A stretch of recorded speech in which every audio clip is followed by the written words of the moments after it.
Good morning, friends. Welcome to Take Two for this Wednesday. It's Hump Day Wednesday, the 4th of September, 2019. I'm Jeannie. I'm so glad you decided to come along for the ride this morning. Well, you know, it is Wednesday, and on Wednesdays, my sister and I, for a long time now, a couple of years, we've been doing what we call flashbacks, where we like to send each other a warm and fuzzy or funny or something that just brings back to mind a happy thought of when we were children, especially, and just to start our hump day off with a chuckle.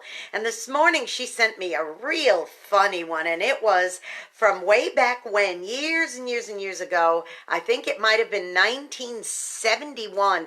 We went to Italy with my family, and this is long before the days of sophisticated television and internet and things like that.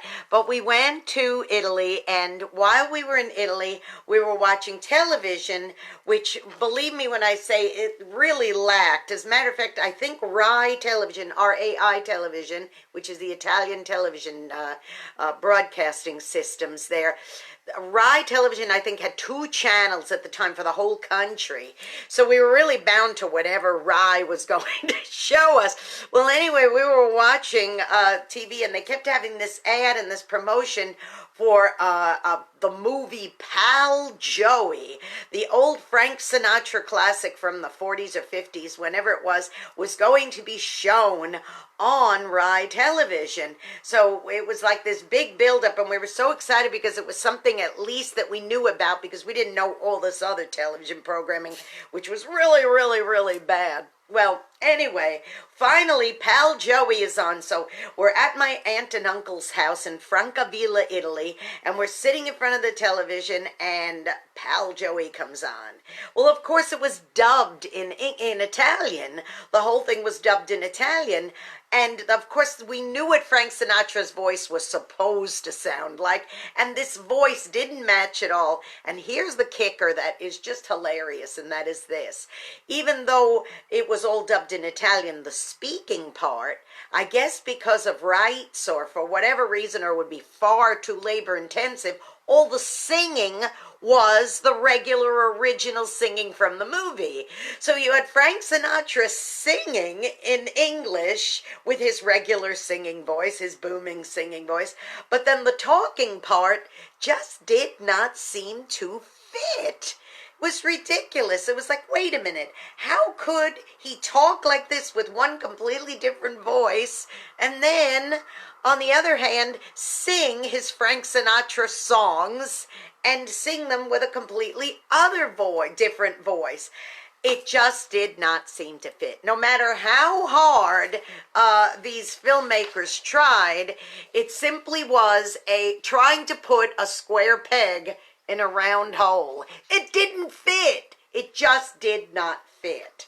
And I started thinking about all the things and people that we meet in our life that act one way, or you think they're supposed to act one way because of what their status is, or because they're maybe a celebrity, or maybe because they pastor a large church, or they're a president of a company, or they're a politician, and you expect something. You put them up on a pedestal even, maybe, and then you meet them and they act like jerks, and you go, wait a minute, that doesn't fit. That's not right. That's like trying to get this square peg in a round hole. That doesn't make any sense. But the truth of the matter is that if we say we're one thing, and you know, especially a person of high profile or importance, or with great responsibilities, even a parent with a child, you've got to stick to it. You can't go around acting like a square peg and then try to fit in a round hole. It's not right, because then what you're doing is actually living a lie. We went to dinner one time by invitation with this rather high-profile person and his wife, who everybody had talked about as being, oh, such a great guy, he's benevolent, he does this for the community, he's this, that, and the other. And we were traveling and visiting friends, and the 6 of us were going to all go to dinner. At the last minute, the other couple had something turn up. And they said, well, do you mind just going with this man and his wife out to dinner? And we said, no, we don't mind at all. We were rather honored. This was a man of high esteem and high profile who people look up to and think, wow, what a great guy. So we thought, this is quite, quite an invitation. So we did. We went to dinner, and it took no time at all for us to realize what this man was really like. He was yelling at the bus boys, and he was cussing out the waitress because his meal wasn't right, and minor little things, and he was behaving so badly. And then he would act like that and then turn and join our conversation back again and try to be his suave self. And I thought, whoa, that's not right. That doesn't seem to fit. Make sure, boys and girls, that if you say you're one thing, that you keep to it, and that you don't act one way and say you're something else. And sadly, I see this a lot of times where people say, oh, I'm so good to the poor, or I'm so good and I donate and I do this and that and the other. And then you find out that it's all just a pack of lies. Don't do that. Don't say you're, one thing and then try to fit in, and when in fact it doesn't seem to fit at all. Are you getting what I'm saying? Please take heed. I think this is a good word for you today. Be what you say you are, okay? And don't try to be that square peg that fits in a round hole, because no matter how hard you try, it's never going to fit, okay?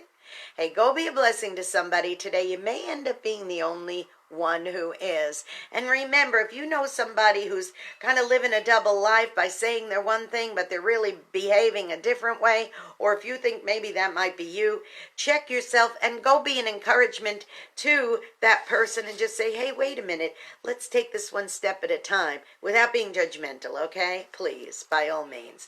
Don't forget to subscribe to my YouTube channel, Jeanne Sigler, JeanneSigler, and hit that subscribe button. Hit that little thumbs up. Let me know that you're enjoying my take-twos. If you're not a subscriber already, please don't take any time in delaying and doing that, okay? All right, have a great day, everybody, and I will see you tomorrow for the Thursday edition of Take Two. In the meanwhile, you be well, and I'll see you then. Bye-bye.